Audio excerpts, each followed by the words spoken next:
بسم اللہ الرحمن الرحیم۔ آج میں حکومت کی کرونا پالیسی کے اوپر بات کرنا چاہتا ہوں۔ پاکستان میں کرونا کی بدترین لہر نے عوام کو شکنجے میں لیا ہوا ہے، اور پچھلے سال جون میں جو کرونا کے متاثرین تھے اور جو اموات تھیں، ہم اس کی شرح کو بریک کر رہے ہیں، اس سے آگے جا رہے ہیں۔ پوری دنیا میں تمام ممالک نے اپنے عوام کی حفاظت کے لیے وقت کے اوپر کرونا ویکسین کا بندوبست کیا ہے۔ آج افسوس سے مجھے کہنا پڑ رہا ہے کہ پاکستان کے ہیلتھ کیئر سیکٹر کے صرف 20% لوگوں کو کرونا ویکسینیشن کا کور فراہم کیا گیا ہے۔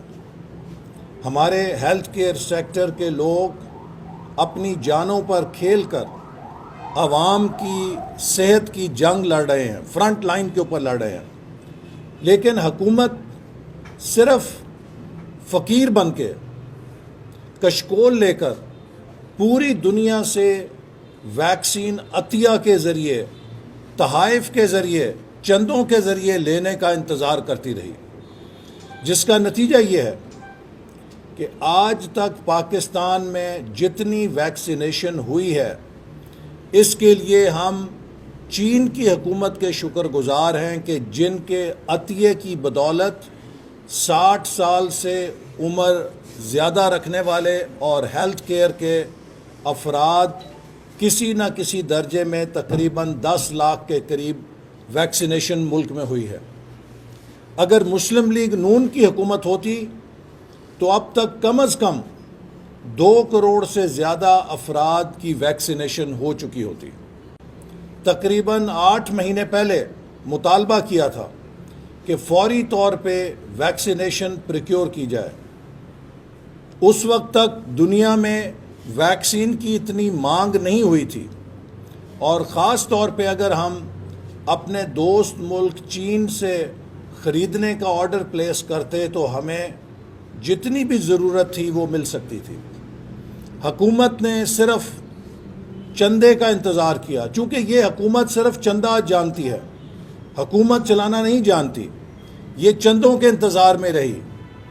آج بھی یہ انتظار کر رہی ہے کہ یورپین یونین کی طرف سے جو 1.5 کروڑ ویکسین عطیے میں ملنی ہے، چندے میں ملنی ہے، وہ جب ملے گی تو اپنے لوگوں کو ویکسینیشن لگانا شروع کریں گے۔ یہ نہایت ہی افسوسناک ہے۔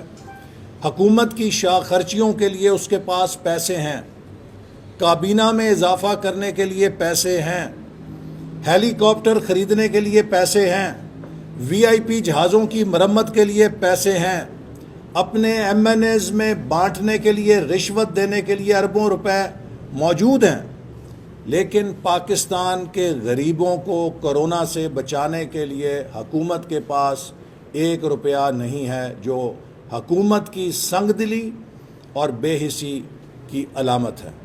یہ حکومت مجرم ہے، قومی صحت کے ساتھ کھیلنے کی مجرم ہے، اور پاکستان کے عوام کو کرونا کے رحم و کرم پہ چھوڑنے کی مجرم ہے۔ اور جب سلیکٹڈ وزیر اعظم کھڑے ہوتے ہیں تو ایسی تقریر فرماتے ہیں کہ لگتا ہے کہ ان سے بڑا خدا ترس دنیا میں پیدا ہی نہیں ہوا آج تک انسانیت کی تاریخ میں۔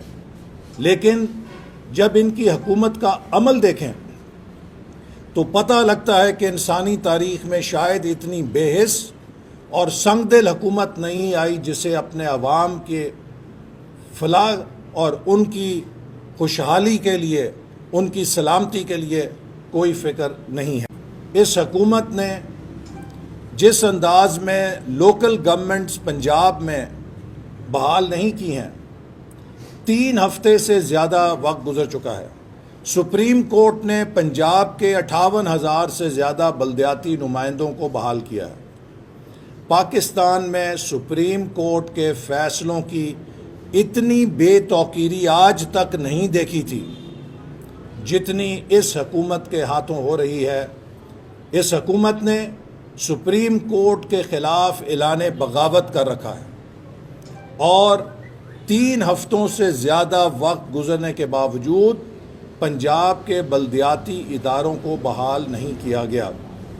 1993 میں جب وزیر اعظم نواز شریف کی وفاقی حکومت کی بحالی کا آرڈر عدالت میں سنایا گیا تو عدالت سے نکلتے ساتھ ہی نواز شریف صاحب وزیر اعظم تھے۔ یہ ہوتی ہے عملداری۔ آج سپریم کورٹ نے بلدیاتی نمائندوں کو بحال کیا ہوا ہے کہ جیسے جس حال میں وہ برطرفی سے پہلے تھے اس حال میں بحال کیے جاتے ہیں، لیکن 3 ہفتوں سے زیادہ وقت گزر گیا ہے، حکومت ٹس سے مس نہیں ہو رہی، اس کی صحت پہ کوئی اثر نہیں۔ یہ سمجھتی ہے کہ یہ سپریم کورٹ کا آرڈر نہیں ہے بلکہ شاید اس کے کسی ماتحت سیکشن آفیسر کا آرڈر ہے جس پہ عمل کیا تو کیا، نہ کیا تو نہ کیا۔ میں چیف جسٹس سپریم کورٹ سے مطالبہ کروں گا کہ فوری طور پہ سلیکٹڈ وزیر اعظم اور سلیکٹڈ وزیر اعلیٰ کو توہین عدالت کا نوٹس جاری کریں اور فی الفور حکم جاری کریں کہ 24 گھنٹوں میں پنجاب کے لوکل باڈیز کے اداروں کو فعال کیا جائے جس حال میں وہ برطرفی سے پہلے موجود تھے۔ پاکستان میں مہنگائی نے عوام کی کمر توڑ دی ہے۔ آج لوگ بلبلا رہے ہیں لیکن حکومت نام کی کوئی چیز نظر نہیں آتی۔ وفاقی وزراء آج بھی صرف کردار کشی اپوزیشن کی کرنے میں دلچسپی رکھتے ہیں۔ جتنے وفاقی وزیر ہیں انہیں اسلام آباد میں بیٹھنے کی بجائے اضلاع میں جا کر چیزوں کی سپلائی کی نگرانی کرنی چاہیے تھی۔ جیسی حکومت کی پھیکی کارکردگی ہے ویسے ہی اس نے عوام کے افطار کو بھی پھیکا کر دیا ہے۔ لاہور شہر کوئی بارڈر کا علاقہ نہیں ہے، وہاں پر میلوں لمبی قطاریں لگی ہیں 1 کلو چینی لینے کے لیے۔ پاکستان میں کبھی عوام کو چینی حاصل کرنے کے لیے اس قدر رسوا نہیں ہونا پڑا تھا جتنا اس حکومت کے دور میں ہو رہے ہیں۔ یہ پچھلی حکومت کو ڈاکو اور کرپٹ کہتے ہیں، لیکن ان ڈاکوؤں اور کرپٹ کے دور میں عوام کو 52-54 روپے کلو چینی ملتی تھی۔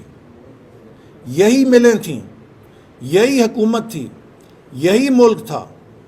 کیا وجہ ہے کہ 5 سال اگر 52-54 روپے چینی کلو ملتی رہی ہے تو اس حکومت کے آنے کے بعد اس میں یکا یک 70, 80, 90, 100, 115 اضافہ کیسے ہوا؟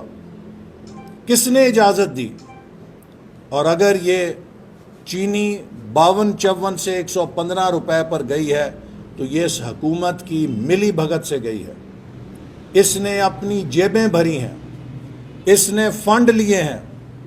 ہر شعبے کے اندر اس حکومت کے جو فنڈ کرنے والے ہیں، اس حکومت کی جو ATMs ہیں، انہیں کھلی اجازت دی گئی ہے کہ عوام کو لوٹ کے پیسے لو، اپنی جیبیں بھرو اور ہمارے جیبوں میں پیسے ڈالتے رہو۔ اسی طرح مہنگی کی گئی، آٹا اسی طرح مہنگا کیا گیا، چینی ایسے مہنگی کی گئی، پٹرول ایسے مہنگا کیا گیا۔ ہر شعبے کے اندر حکومت نے مافیاز کو پال رکھا ہے، انہیں کھلی چھٹی دی ہے کہ وہ لوگوں کی جیبوں پہ ڈاکہ ڈالیں اور اس پیسے میں سے حکومت کو اس کا حصہ دیں، تو ان کے لیے وہ ڈاکہ جائز ہے۔ ہر مافیا کے لیے NRO اس حکومت نے دے رکھا ہے۔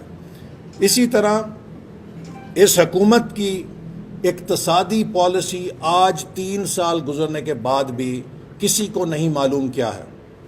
میں سوال کرنا چاہتا ہوں کہ یہ حکومت بتائے کہ اس کا اکنامک ویژن کیا ہے۔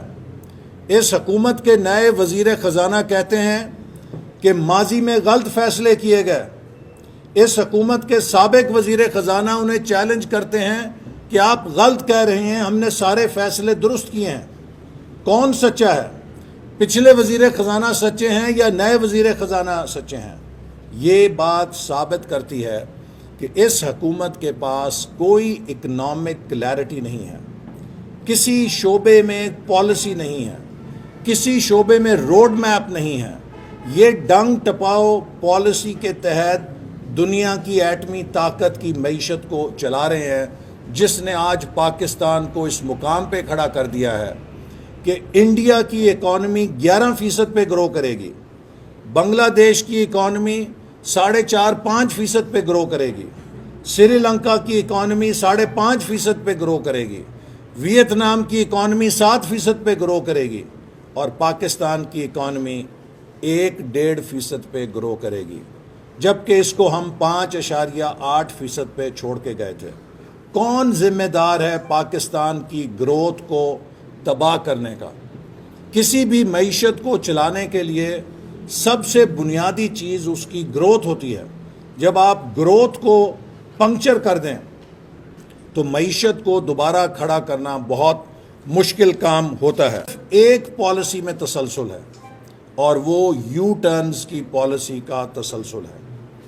پچھلے 3 سالوں میں ہر وہ اعلان جو حکومت نے حکومت میں آنے سے پہلے کر رکھا تھا، ہر وہ سہانا خواب جو عوام کو دکھا کے گمراہ کیا تھا، ہر اس خواب پہ یو ٹرن لیا ہے، ہر اپنے وعدے پہ یو ٹرن لیا ہے۔ تو 3 سالوں میں واحد پالیسی جس میں تسلسل رہا ہے وہ یو ٹرن کی پالیسی ہے۔ اس کے علاوہ حکومت کسی بھی محاذ پہ کسی کامیابی کا کوئی ثبوت دکھا نہیں سکتی، چونکہ ہر شعبے میں کنفیوز رہی ہے، ناکام رہی ہے اور خالی ہاتھ رہی ہے۔ آخر میں اس حکومت کے ہاتھوں تباہ ہونے والے ہائر ایجوکیشن سیکٹر کی بات کرنا چاہتا ہوں۔ اس حکومت نے ہم نے بڑی محنت کے ساتھ پاکستان کی جامعات کو کھڑا کیا تھا، ان کو فنڈز دیے تھے، چونکہ پاکستان کے نوجوانوں کا مستقبل اعلیٰ تعلیم سے جڑا ہوا ہے۔ ہماری حکومت نے پورے ملک کے اندر درجنوں سے زیادہ یونیورسٹیز نئی بنائیں، ہر ضلع کے اندر کیمپس بنانے کا پروجیکٹ شروع کیا، پی ایچ ڈی اسکالرشپس امریکہ کی بہترین یونیورسٹیوں میں سالانہ 1000 دینے کے لیے فنڈ فراہم کیے، ٹیکنالوجی کے اندر بے شمار منصوبے شروع کیے جس سے لاکھوں نوجوانوں کو اعلیٰ تربیت ملتی اور وہ پاکستان کے لیے ڈیجیٹل اکانومی میں مؤثر کردار ادا کر سکتے تھے۔ اس حکومت نے سارے منصوبوں کے فنڈ کاٹ کے انہیں تباہ و برباد کر دیا ہے۔ آج پاکستان کی ہر یونیورسٹی بدترین مالی خسارے کا شکار ہے، فیسیں دگنی تگنی اضافہ ہو چکی ہیں، غریب لوگوں کے بچوں اور بچیوں کے لیے فیسیں ادا کرنا عذاب بن چکا ہے، نوجوانوں کے لیے لیپ ٹاپ سکیم بند کر دی گئی ہے۔ اب آج آن لائن ایجوکیشن جب کہ کرونا کے اندر کی جا رہی ہے، اگر وہ لیپ ٹاپ سکیم جاری رہتی تو غریب نوجوان طلبہ و طالبات اس سے فائدہ اٹھا رہے ہوتے۔ یہ پتہ ہے کہ ہر وہ کام جو مسلم لیگ نون نے کیا تھا اس کو تباہ کیسے کرنا ہے، ہر وہ یونیورسٹی کا پروجیکٹ جو مسلم لیگ نون نے شروع کیا تھا اس کو بریکیں لگا دی گئی ہیں، اور اربوں روپے اب مزید درکار ہوں گے انہیں مکمل کرنے کے لیے۔ اسکالرشپس کو بند کر دیا گیا ہے، فاٹا اور بلوچستان کے نوجوان سڑکوں پر بھوک ہڑتالیں کرنے پہ مجبور ہیں کہ انہیں ان کا حق دیا جائے۔ یہ صرف پچھلے حکومت کے منصوبوں کو تختیاں لگا کر اپنی کارگزاری پیش کر رہے ہیں۔ ابھی وزیر اعظم صاحب نے سکھر میں کھڑے ہو کے کہا کہ سڑکیں بننے سے بڑی ترقی آتی ہے، تو یہ عمران نیازی صاحب کا نیا فلسفہ ہم نے سنا اور ہمیں خوشی ہوئی جب ہم انہیں سمجھاتے تھے کہ ترقی کا پہلا زینہ موٹر ویز، ہائی ویز، شاہراہوں سے ہوتا ہے، چونکہ تعلیم، صحت، روزگار، سرمایہ کاری سب راستوں کے ذریعے، کمیونیکیشن کے ذریعے دور افتادہ علاقوں میں، شہروں میں، قصبوں میں پہنچتی ہیں۔ تو یہ کہا کرتے تھے سڑکوں سے قومیں نہیں بنتی۔ چین کو یہ پتہ ہے کہ بیلٹ اینڈ روڈ انیشیٹو سے وہ پوری دنیا کو سڑکیں بنا کے جوڑ رہا ہے کہ سڑکوں سے ترقی ہوتی ہے، لیکن ہمارے فلاسفر لیڈر عمران نیازی صاحب کہتے تھے سڑکوں سے ترقی نہیں ہوتی، لیکن اب انہیں نیا فلسفہ آیا ہے، وہ سمجھ گئے ہیں، ایمان لے آئے ہیں اس پہ کہ سڑکوں سے ترقی ہوتی ہے۔ تو سکھر حیدرآباد کا منصوبہ جو مسلم لیگ نون نے شروع کیا تھا اور جس کے لیے ہم خطیر رقم چھوڑ کر گئے تھے بجٹ میں، اس حکومت نے آتے ساتھ اسے بند کیا، اور آج 3 سال کے بعد اسے شروع کرنے کی نوید سنا رہے ہیں۔ اگر مسلم لیگ نون کی حکومت زبردستی نہ نکالی جاتی تو 2021 میں حیدرآباد سکھر موٹر وے مکمل ہو چکی ہوتی۔ تو یہ حکومت صرف الزام تراشیاں، کردار کشیاں، عوام بھوک سے، مہنگائی سے بلک رہے ہیں۔ ملک کے اندر داخلی سلامتی کی صورتحال ہے، خارجی طور پہ کشمیر کے عوام دیکھ رہے ہیں کہ ہمارا پاکستان نے کیا سودا کیا ہے، لیکن اس حکومت کی ترجیح دیکھیں کہ وزیر اعظم سے لے کے نیچے تک ہر کوئی اپوزیشن کے خلاف گالی گلوچ، جھوٹے مقدمے بنانے پہ لگا ہے۔ جس حکومت کے پاس صرف یہ ویژن ہو کہ میں چھوڑوں گا نہیں، میں جیلوں میں ڈالوں گا، فلاں بھی چور، فلاں بھی ڈاکو، یہ کل ویژن ہے عمران خان کا جس کے اوپر وہ پاکستان چلا رہا ہے۔ ہمارے پاس ویژن 2025 تھا، معیشت میں ڈھال رہے تھے، ہم نے پاکستان کے توانائی کے بحران کو حل کیا، ہم نے پاکستان کو جدید انفراسٹرکچر دیا، ہم نے پاکستان میں ہیومن ریسورس کے پروجیکٹ شروع کیے، ہم نے پاکستان کے اندر لا اینڈ آرڈر ریسٹور کیا، ہم نے پاکستان کو سی پیک جیسا پلیٹ فارم دیا۔ مسلم لیگ نون کے اکنامک ویژن سے پاکستان انشاءاللہ تعالیٰ ترقی کر سکتا ہے، اور اب مجھے یقین ہے کہ وہ لوگ جنہوں نے اپنی سادگی میں عمران خان کی باتیں سن کر اس کا ساتھ دیا تھا، ان کی آنکھیں بھی کھل گئی ہیں اور کئیوں کی کھل جائیں گی۔ اب عمران خان کا جھوٹ ایکسپوز ہو گیا ہے۔ اب عمران خان کے پاس ایک ہی راستہ ہے کہ وہ عزت کے ساتھ جانا چاہتا ہے تو استعفیٰ دے، ورنہ عوام کا غیظ و غضب اسے استعفیٰ دینے پہ مجبور کرے گا۔ اور میں ایک بار پھر مطالبہ کرتا ہوں کہ پاکستان کے مسائل کا، بحران کا ایک ہی حل ہے کہ فوری طور پہ آزاد، منصفانہ، شفاف انتخابات کی راہ ہموار کی جائے، تاکہ ملک اس بحران سے، اس مخمصے سے، اس کنفیوژن سے اور اس no action talk only policy سے نکلے۔ عمران از a NATO leader, no action talk only, تقریریں کرا لو، ایکشن 0/0، اور وہ سمجھتا ہے کہ پاکستان صرف اس کی تقریریں سن کے لوگوں کا پیٹ بھر جائے گا، لوگوں کو چینی مل جائے گی ان کا نیا خطبہ سن کے، اور ان کا نیا درس سن کے عوام کو روزگار مل جائے گا۔ یہ سب چیزیں لوگوں کے لیے ایک ڈراؤنا خواب بن چکی ہیں۔ یوٹیوب پر گوگلی نیوز دیکھنے کے لیے youtube.com کی سرچ بار میں googly news T V type کریں۔ گوگلی نیوز کے پیج پر سرخ رنگ کے سبسکرپشن والے بٹن پر کلک کرنا نہ بھولیے۔ یوٹیوب پیج پر اپلوڈ ہونے والی ویڈیوز سے باخبر رہنے کے لیے بیل آئیکن پر کلک کیجیے۔ آپ کو ہر نئی ویڈیو کے بارے میں نوٹیفیکیشن موصول ہو جائے گا۔